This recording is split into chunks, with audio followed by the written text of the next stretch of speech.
You've been getting sloppy with your cleaning, haven't you? I noticed dust piling up in the corners. You're a stay-at-home wife, so please get it right. If I see dust the next time, I'm selling your laptop. My husband, John, started acting cold towards me as my workload increased as a cartoonist. At times when I was busy with deadlines, he would annoyingly give me specific instructions about housework and even make me redo the cleaning. John seems to expect perfect housework from me as a housewife, but being a cartoonist has been my dream since childhood. I don't want to give up now. Moreover, John seems to be keeping something from me. I'm not going to forgive him anymore. I am Anne, 31 years old, a freelance cartoonist. I draw essay-style cartoons and work diligently during the breaks between housework, being a working housewife. John, who's 35, and I registered our marriage 6 years ago on the condition that I would become a full-time housewife. 2 years into our marriage, both of my parents passed away, and we started living in the house I inherited as an only child. I didn't want to quit drawing cartoons, which I've been doing since my student days, so I pleaded with John, saying, "I'm fine with becoming a housewife, but my dream is to make a living through my cartoons. I'm only publishing independent comics now, but could you allow me to work from home?" He told me it sounded like a hobby, but gave me his approval, so I continued drawing after marriage. However, 6 months ago, a magazine editor noticed the cartoon that I had published on my site, and I started getting a 2-page, 4-panel cartoon in a monthly magazine. Since then, I started receiving more offers, drawing cartoons and illustrations, and my days have been busy. But when I told John about it, he openly looked disgusted. You're getting carried away, aren't you? You're supposed to be a housewife first, and your cartoons are just a hobby, right? I bet your pay is like a child's allowance, isn't it? Why are you saying things like that? I know you don't read or like cartoons, John, but I've always dreamed of becoming a cartoonist. It's a small job, sure, but since I'm getting paid, I'm a professional. Don't say things like that. But when I argued back, John became even more upset. You're living off of me, and you have the audacity to talk back. If you have complaints, start earning more than me. I was left speechless. I often earn around $600 a month, but I try not to take on too much work because of him. Furthermore, John is always saying things like, "You've been getting sloppy with your cleaning, haven't you? I noticed dust piling up in the corners. You're a stay-at-home wife, so please get it right. If I see dust the next time, I'm selling your laptop." Especially when I'm busy with deadlines. Even though I know he's not serious, it scares me. In the end, I spend time cleaning and sometimes miss my deadlines. John seems annoyed when he sees me busy and bothers me by pointing out minor household chores. One day, it happened. John has a habit of eating dinner as soon as he gets home from work. That day, like always, he sat at the table, and the moment he took a bite of the stew, he erupted. "Hey, what's this? The carrot isn't cooked all the way through. Are you messing with me? I come home tired and this is what you serve your husband?" I had been zoning out after meeting a deadline, but John's outburst startled me, and I turned to face him. At that moment, John grabbed the beer-filled glass in front of him and splashed it over me. I was stunned. I never thought I would ever get beer splashed on me in my life. Since I hadn't imagined this would happen, the shock was all the greater. I'm sorry, I must have zoned out while cooking. The rest should be okay, so you can leave the carrot. I realized mid-cooking that I had somehow forgotten to add the carrots, and in my rush, I had thrown them into the stew without parboiling them. Even though I had checked that the potatoes were thoroughly cooked, I had completely forgotten about the carrots. I usually don't make such mistakes. I felt pathetic. It seems that John could not forgive this mistake more than I had thought. It's the worst to have a housewife who can't even do household chores properly. I shouldn't have married you. John said that, got up from his seat, and started to leave the dining room. I chased after John in a hurry, and he headed for the bedroom. Where are you going? I'm leaving the house until you reflect on what you've done. What? I stood there bewildered as John packed his belongings into a travel bag and really left. I chased after him, but when John got to the nearest station, he got into a taxi and went somewhere. No matter how many times I called, he didn't answer, and he didn't even read the apology text I sent him. I collapsed on the spot and burst into tears. At that moment, I felt a tap on my shoulder.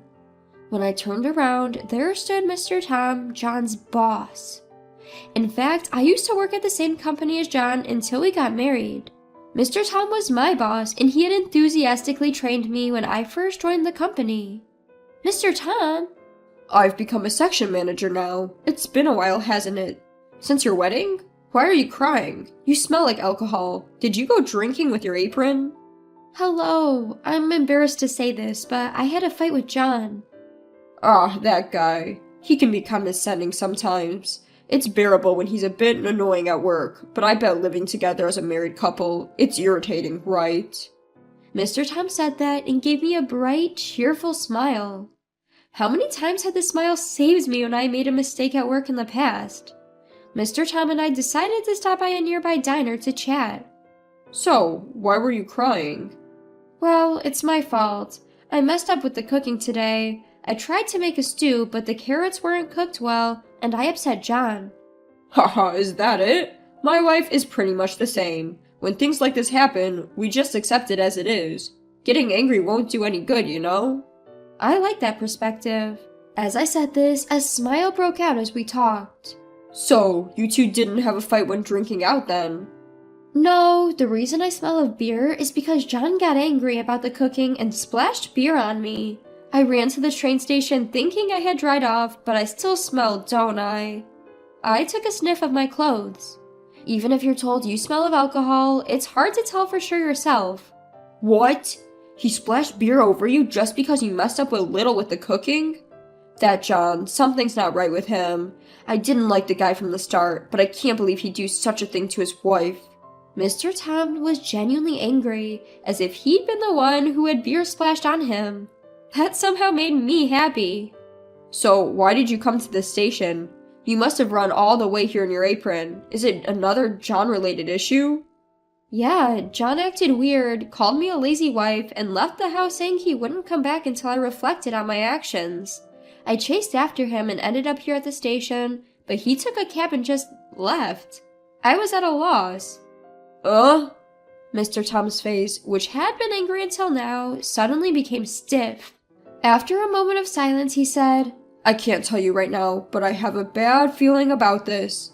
I'll do some digging on John too. And there might be something John left behind at home. You might want to look around. I didn't understand what he meant, but I nodded and we disbanded for the day. Mr. Tom escorted me home. Following Mr. Tom's advice, I checked John's often-used shelves and rummaged through John's clothes, where I found a hotel points card in the pocket of his pants. The card showed it had been used quite recently, around noon on a Saturday when he claimed he had to work. This led me to be sure that John was cheating on me. And I suddenly remembered something I had completely forgotten. It was something we talked about before getting married. We had agreed it would be handy if we could locate each other's phones using GPS in case one of us lost ours. We researched together and installed a special app for locating devices, which I had completely forgotten about. I launched the app and entered the password and discovered that John was in a rather surprising place. He was at a famous tourist spot. It was a well-known dating spot, and I couldn't imagine he would go there all alone. I assumed that John was on a trip with his mistress and decided to act on that assumption. The next day, I called the company and asked to speak to Mr. Tom. Mr. Tom, thank you for yesterday. No problem. Was there something? Is it possible that John didn't come to work today? Mr. Tom was silent for a while. But after letting out a long sigh, he said, Yes. He's on a paid leave for the next 4 days. I thought as much. I don't like to say it, but he's probably...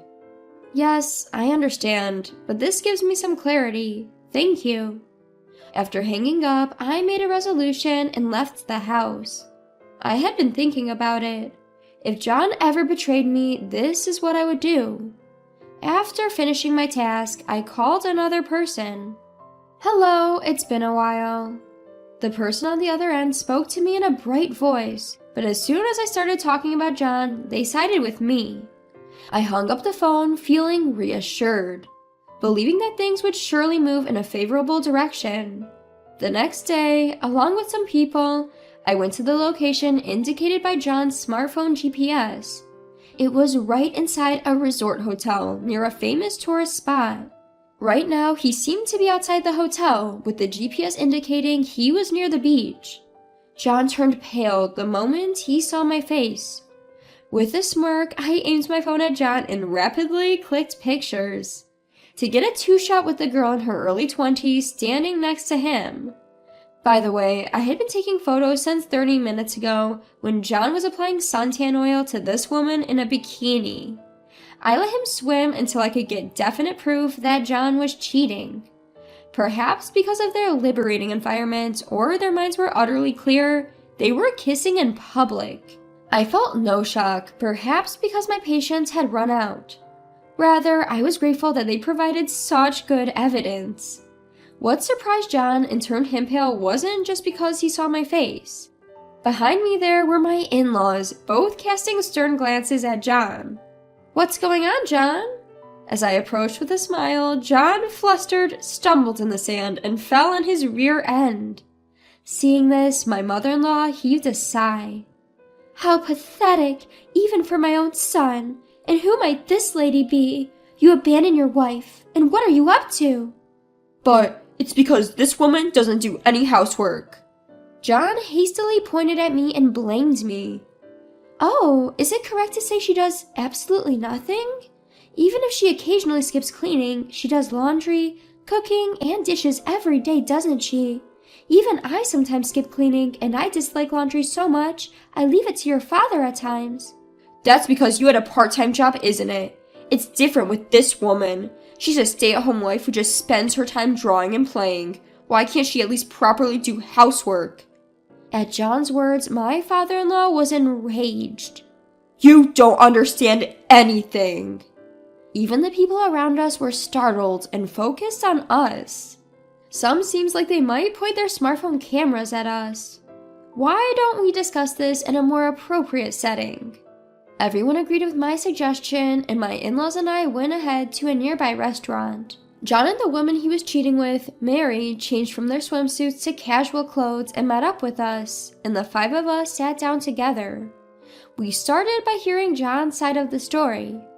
"I wanted Anne to be a stay-at-home wife, but she started this useless hobby of drawing cartoons and neglected the housework. When she won't do as I say, it's natural that I would look for the next candidate for a wife." The one to retort to that was Mary.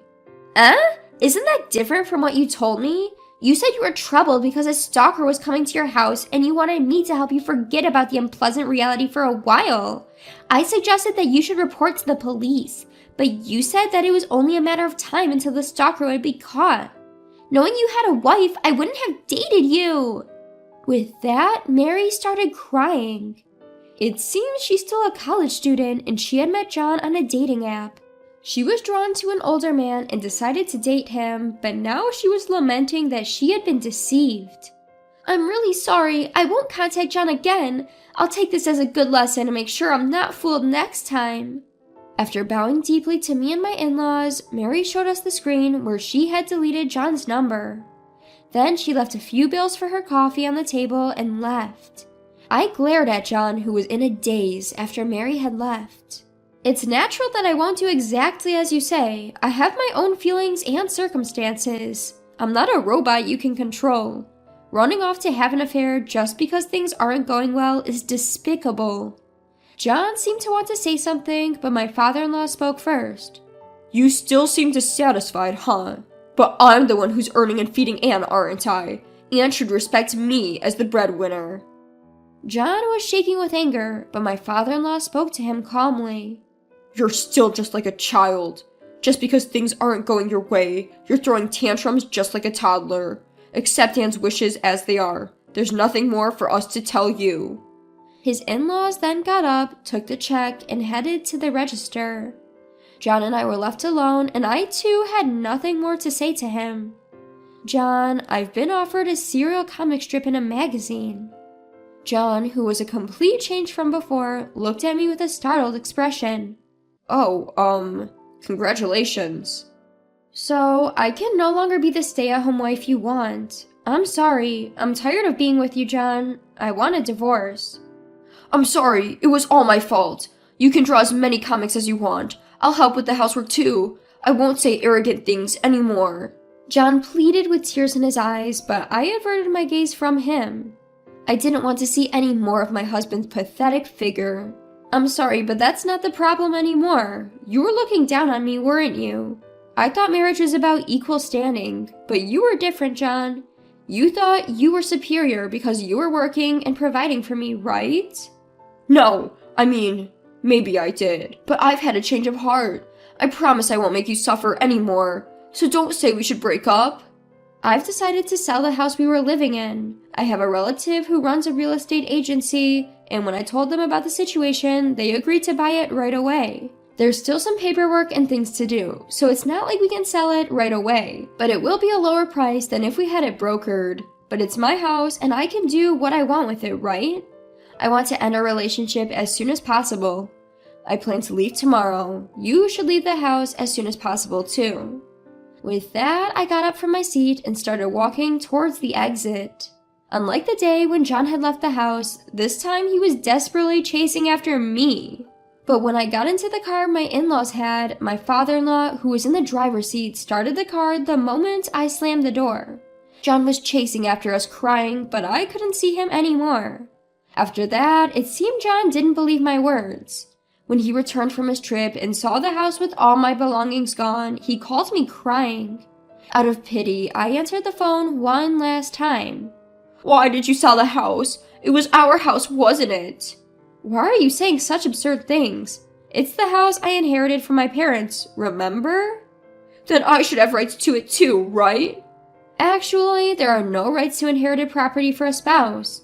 If you understand, get out of the house as soon as possible, and expect a call from the lawyer about alimony and the divorce.